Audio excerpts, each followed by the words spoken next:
اور مرکز ہے محمد مصطفیٰ صلی اللہ علیہ وسلم۔ بسم اللہ۔ پاک پیغمبر نے فرمایا ہمارے زمانے کا حاتم ہے وہ شخص جس کا اخلاق اچھا ہو۔ سبحان اللہ۔ فرمایا جو بد اخلاق ہے، بد اخلاقی انسان کو فشار قبر اور دوزخ کے قریب لے جاتی ہے، اور بد اخلاق کا دنیا میں کوئی دوست نہیں ہوتا۔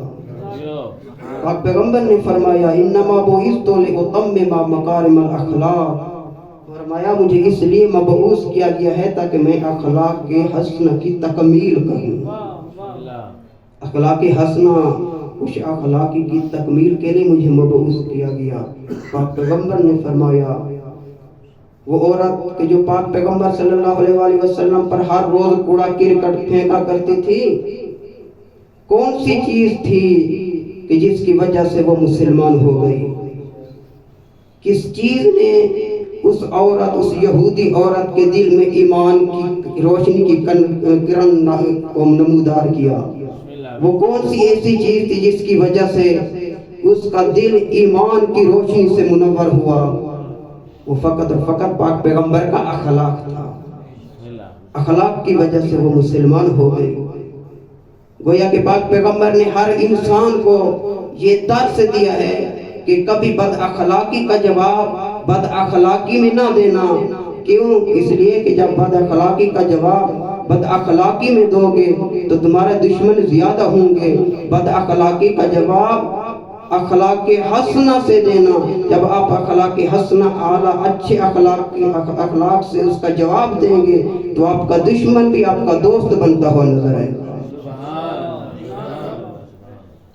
پاک پیغمبر کی پوری زندگی دیکھ لیجئے، کسی سے کبھی بد اخلاقی نہیں کی۔ لوگوں نے پاک پیغمبر سے بد اخلاقیاں کی، لیکن پاک پیغمبر نے لوگوں سے بد اخلاقی نہیں کی۔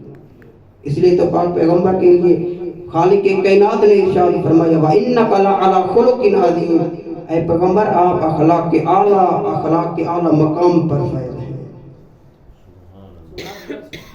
ہمارے نبی کے اندر تمام وہ اوصاف جو گزشتہ انبیاء میں پائی جاتی تھیں، تمام کے تمام اوصاف کا مرکز اور محور ہیں پاک پیغمبر۔ اس لیے تو پاک پیغمبر تمام انبیاء کے سردار ہیں۔ دیکھ لیجئے حضرت آدم سے پاک پیغمبر افضل ہیں، کیسے؟ ملاحظہ کیجئے، موازنہ کیجئے، حضرت آدم علیہ السلام سے کیسے افضل تھے۔ حضرت آدم علیہ السلام کی خلقت مٹی سے ہوئی، لیکن ہمارے نبی صلی اللہ علیہ وآلہ وسلم کی خلقت نور سے ہوئی۔ سبحان اللہ۔ ہمارے حضرت آدم علیہ السلام کی عزت اور احترام کے لیے فرشتوں نے ایک سجدہ کیا تھا، لیکن ہمارا نبی وہ نبی ہے کہ جس کی عظمت اور جس کی بلندی پر خدا، ملائکہ اور مومنین قیامت تک درود و سلامات پڑھتے رہے۔ حضرت آدم نعرہ رسالت، نعرہ حیدری، وجودی امام زمانہ بلندتر صلوات۔ حضرت آدم علیہ السلام مادہ کی اول مخلوق تھے، لیکن ہمارے نبی صلی اللہ علیہ وآلہ وسلم وہ نبی ہیں جو نور کے اول مخلوق ہیں۔ حضرت آدم علیہ السلام نے ترقی کی، لیکن حضرت آدم علیہ السلام کی ترقی جنت تک تھی، لیکن پاک پیغمبر صلی اللہ علیہ وآلہ وسلم کی ترقی جنت تک نہیں تھی، بلکہ کعبہ کوثین او ادنا تک تھی۔ حضرت آدم علیہ السلام پہلے نبی ہیں، لیکن دنیا میں پہلے نبی ہیں۔ ہمارے نبی فقط دنیا میں پہلے نبی نہیں ہیں، بلکہ عالم نور کے پہلے نبی ہیں۔ جب پاک پیغمبر سے پوچھا گیا یا رسول اللہ آپ کب سے نبی ہیں، تو پاک پیغمبر نے کیا فرمایا؟ کنت نبیا آدم بین الماء والطین، حضرت آدم علیہ السلام ابھی مٹی اور پانی کے درمیان تھے، اس وقت بھی میں نبی تھا۔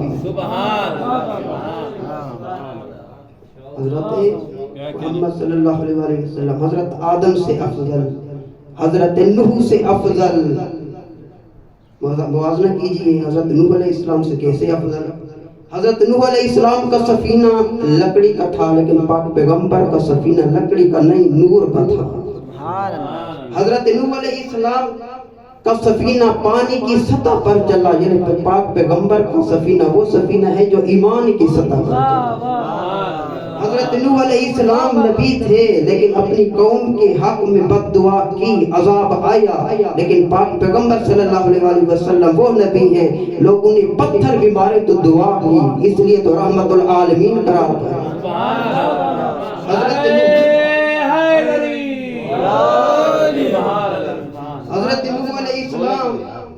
حضرت نوح علیہ السلام سے شریعت کی ابتدا ہوئی، لیکن ہمارے نبی وہ ہیں جس پر شریعت کی انتہا۔ حضرت نوح علیہ السلام کی اولاد میں اس کا بیٹا نہ اہل ہوا، لیکن ہمارا نبی وہ ہے جس کی اولاد میں کوئی بیٹا کوئی بیٹی نہ اہل نہیں ہوئی، بلکہ آپ صلی اللہ علیہ وسلم کی اولاد اہل بیت کہلائے۔ حضرت محمد صلی اللہ علیہ وسلم تمام انبیاء سے افضل، آدم سے افضل، نوح سے افضل، ابراہیم سے افضل۔ ابراہیم سے کیسے افضل؟ حضرت ابراہیم علیہ السلام بھی نبی تھے، پاک پیغمبر بھی نبی تھے، لیکن فرق تھا۔ حضرت ابراہیم علیہ السلام خلیل اللہ تھے، لیکن ہمارے نبی حبیب اللہ تھے۔ ہمارے حضرت ابراہیم علیہ السلام طالب تھے، لیکن ہمارے نبی طالب نہیں مطلوب تھے۔ مطلوب اسے کہتے ہیں جس کو طلب کیا جائے، جس کو طلب کیا جائے اسے محمد مصطفیٰ کہتے ہیں، خالق نے طلب۔ حضرت ابراہیم علیہ السلام جب آتش میں جا رہے تھے، آگ میں جا رہے تھے، آگ کے دوران حضرت جبرائیل آئے مدد کے لیے، حضرت ابراہیم نے فرمایا حسبی اللہ، لیکن ہمارے نبی وہ ہیں جس کے لیے کہا گیا یا ایھا النبی حسبک اللہ۔ حضرت ابراہیم علیہ السلام بھی نبی تھے، لیکن حضرت ابراہیم نے فرمایا وَجْعَلْ لِي لِسَانِ صِدْقٍ فِي الْآخِرِينَ، لیکن ہمارے نبی وہ نبی ہیں جس کے لیے کہا گیا وَرَفَعْنَا لَكَ ذِكْرَكَ۔ ابراہیم علیہ السلام، حضرت ابراہیم علیہ السلام نے بھی بت توڑے، ہمارے نبی نے بھی بت توڑے، لیکن دونوں کے بت توڑنے میں فرق تھا۔ حضرت ابراہیم علیہ السلام نے جب بت توڑے چھپ چھپ کر توڑے، پاک پیغمبر نے جب بت توڑے چھپ چھپ کر نہیں بلکہ دکھا دکھا کر توڑے۔ حضرت ابراہیم علیہ السلام نے اپنے طہارت باطنی کا سوال کیا، لیکن پاک پیغمبر صلی اللہ علیہ وسلم سے کے لیے کہا گیا انما یرید اللہ لیذھب عنکم الرجس اہل البیت ویطہرکم تطہیرا۔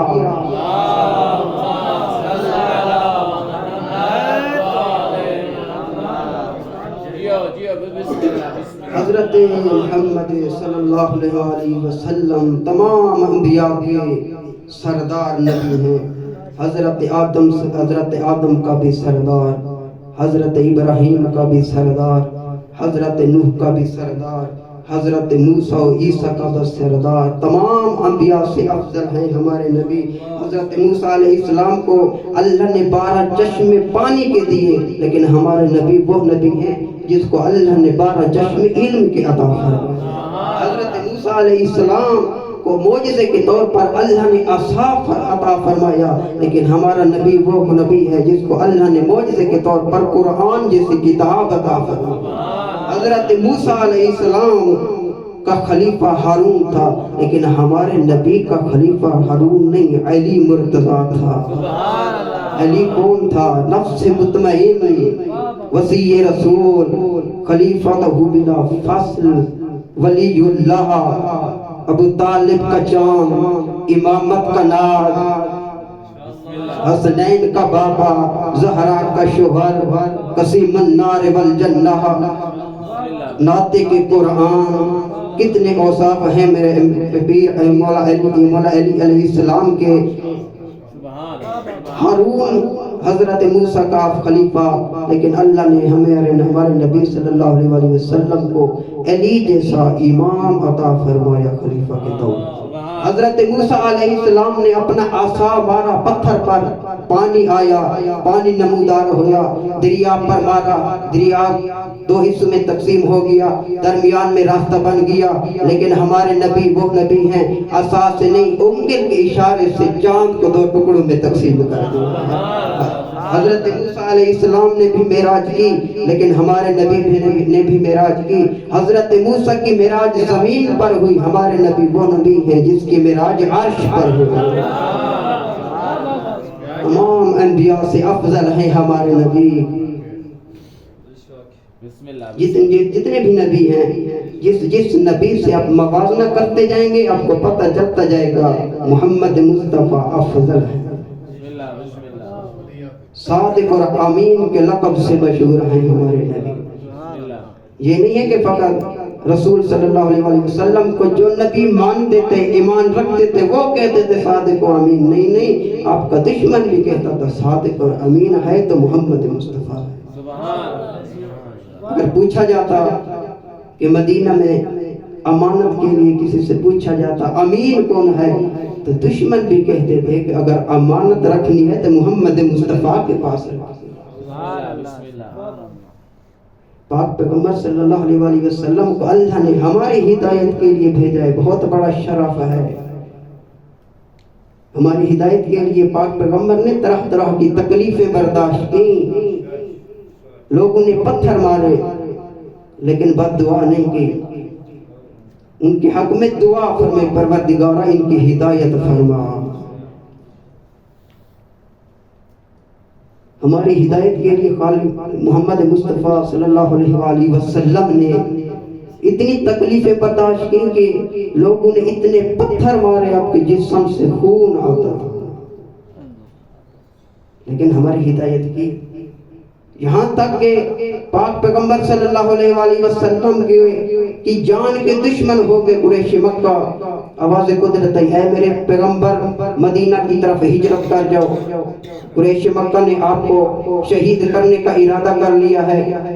پاک پیغمبر نے علی کو بلایا، یا علی خدا نے ارشاد فرمایا کہ میں مدینہ ہجرت کر جاؤں کیونکہ قریش مکہ نے میرے شہید ہونے کا منصوبہ بنا دیا ہے۔ تو مولا علی علیہ السلام کو جب یہ فرمایا، یہ اس لیے پاک پیغمبر ہجرت نہیں فرما رہے تھے کہ اپنی جان کو بچانے کے لیے ہجرت فرما رہے تھے، بلکہ خالق کائنات کے منصوبے کو بچانے کے لیے پاک پیغمبر ہجرت فرما، خالق کائنات کے منصوبے کو بچانے کے لیے پاک پیغمبر ہجرت فرما رہے تھے۔ اور جو علی کے بستر پر سو رہا تھا وہ بھی پاک پیغمبر کی جان کو بچانے کے لیے نہیں سو رہا، بلکہ خالق کائنات کے منصوبے کی تکمیل کے لیے سو رہا۔ پاک پیغمبر نے علی کو بلایا، یا علی قریش مکہ نے میرے قتل کا ارادہ بنا لیا ہے، میں نے آج رات ہجرت کرنی ہے، خدا کا حکم ہے اور اپنے بستر پر آپ کو سلا کے جانا ہے۔ مولا علی علیہ السلام نے نہیں فرمایا یا رسول اللہ میرا کیا ہوگا، ایک ہی سوال کیا، کیا یا رسول اللہ میرے آپ کی بستر پر سونے سے آپ کی جان بچ جائے گی؟ پاک پیغمبر نے فرمایا ہاں یا علی، خدا کا وعدہ ہے آپ اگر میرے بستر پر سوئیں گے میری جان بھی بچ جائے گی، خدا کا منصوبہ بھی کامل تکمیل تک پہنچے گا۔ مولا علی علیہ السلام نے اپنا سر سجدے میں ڈال دیا۔ اسی وقت مولا علی علیہ السلام نے اپنا سر سجدے میں رکھ کر فرمایا، پروردگارا تیرا لاکھ لاکھ احسان ہے کہ تو نے اپنے نبی محمد مصطفیٰ صلی اللہ علیہ وآلہ وسلم کا مجھے فدیہ قرار دیا ہے۔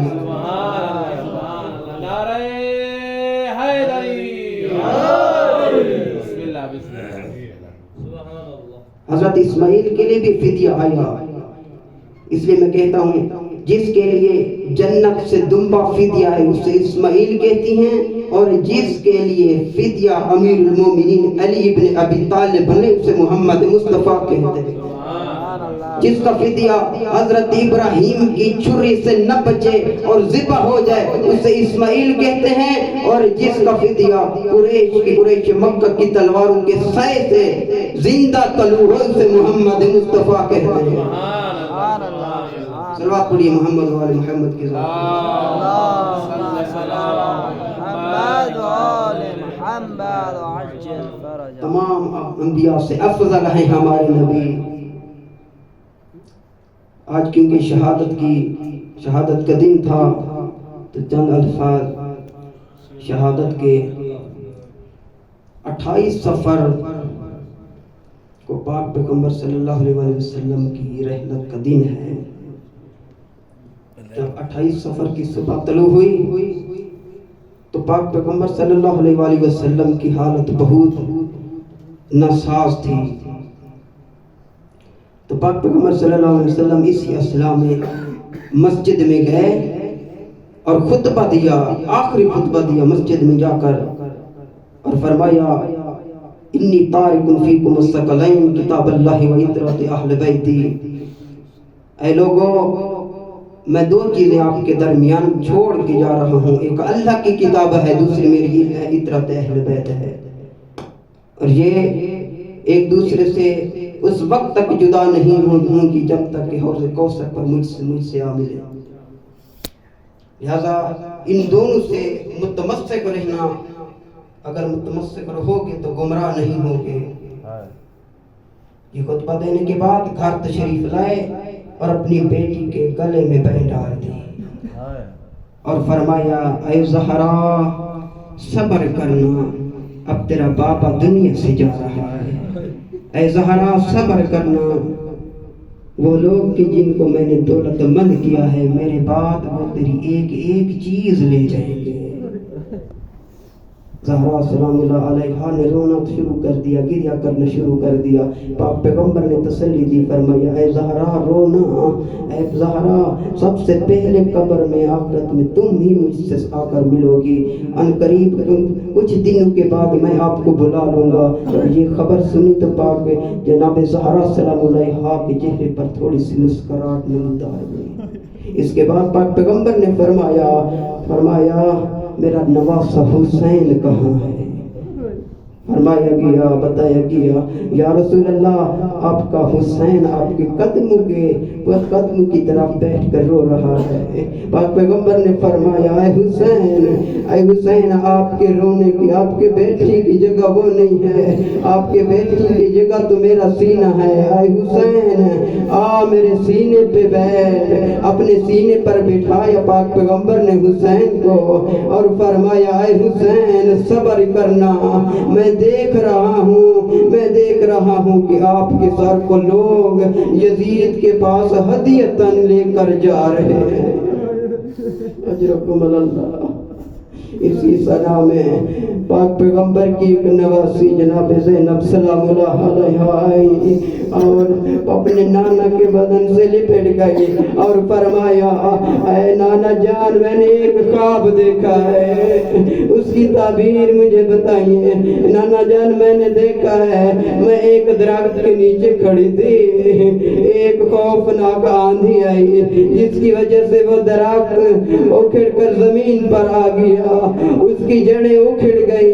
میں نے پہلی ٹہنی کو تھمایا وہ بھی ٹوٹ گئی, میں نے دوسری ٹہنی کو تھاما وہ بھی ٹوٹ گئی, میں نے تیسری کو تھاما وہ بھی ٹوٹ گئی, میں اکیلی رہ گئی. نانا جان اس کی تعبیر کیا ہے؟ پاک پیغمبر نے فرمایا اے میری بیٹی وہ جو درخت تھا وہ تیرا نانا تھا, اب دنیا سے جا رہا ہے. جو پہلی ٹہنی تھی وہ تیری ماں زہرا ہے, چند دنوں کے بعد وہ بھی تجھ سے جدا ہو جائے گی. دوسری ٹہنی وہ تیرا بابا علی ہے, تیسری ٹہنی وہ تیرا بھائی حسن ہے. تم ایک دن آئے گا اکیلی رہ جاؤ گی, کربلا کا میدان ہوگا, 10 محرم ہوگی. اے میری بیٹی جب آپ سے میرا حسین اجازت کے لیے آئے تو برداشت کرنا, صبر کرنا. اجرکم اللہ. جب پاک پیغمبر صلی اللہ علیہ وآلہ وسلم دنیا سے جا رہے تھے، آخری وقت آنا، پاک پیغمبر کا سر اقدس اپنی بیٹی جناب زہرا سلام اللہ علیہا کی گود میں تھا۔ اسی اثنا میں دروازے پر دستک ہوئے۔ زہرا نے فرمایا عبد خدا کیا چاہتا ہے؟ آواز آئی میں نے نبی سے ملنا ہے۔ زہرا نے فرمایا عبد خدا میرے بابا کی حالت ابھی ٹھیک نہیں ہے، کسی اور وقت آنا، چلا جا۔ کچھ لحظے کے بعد دوبارہ دستک آئی۔ پاک پیغمبر کی بیٹی نے پھر پوچھا اے عبد خدا میں نے آپ کو بتایا نہیں ہے میرے بابا کی حالت ابھی ٹھیک نہیں ہے، چلا جا، کسی اور وقت آنا۔ کچھ لحظے کے بعد جب تیسری بار دستک ہوئی تو کچھ بلند دستک ہوئی۔ جب دستک ہوئی تو رسول کی بیٹی نے کچھ جواب نہیں دیا بلکہ رونا شروع کر دیا، گریہ کرنا شروع کر دیا۔ زہرا کی آنسو پاک پیغمبر کے چہرے اقدس پر آئی۔ پاک پیغمبر نے فرمایا اے بیٹی رو کیوں رہی ہو؟ بی بی نے فرمایا بابا جان ایک کوئی شخص ہے جو دروازے پر بار بار دستک دے رہا ہے، میں نے اسے کہا ہے ابھی چلا جا، کسی اور وقت آنا، ابھی میرے بابا مریض ہے، میرے بابا کی حالت صحیح نہیں ہے، تیسری بار دستک دے رہا ہے۔ رسول نے کیا فرمایا سنیے جواب رسول کا۔ رسول نے فرمایا اے میری بیٹی آنے والا کوئی عام نہیں ہے، یہ وہ آیا ہوا ہے جو کسی سے اجازت نہیں مانگتا، لیکن یہ تمہارے گھر کے دروازے کی عظمت ہے کہ تمہارے دروازے پر رکا ہوا ہے اور اجازت مانگ رہا ہے۔ فرمایا اے میری بیٹی اجازت دے دو، یہ اسرائیل آیا ہوا ہے۔ جب اسرائیل کا نام سنا بی بی نے رونا شروع کر دیا اور فرمایا انا للہ و انا الیہ اجرکم اللہ۔ میں کہتا ہوں جب وہ زہرا کی جو دروازے پر ان کی دستک برداشت نہ کر سکی، بابا کے بعد پتہ نہیں اس وقت کیسے برداشت کیا ہوگا جب لوگ بغیر اجازت کے اندر داخل ہو گئے، اس وقت کیسے برداشت کیا ہوگا جب لوگ دروازے پر آ گئے اور کہہ رہے تھے زہرا علی کو باہر نکالو ورنہ ہم آگ لگا دیں۔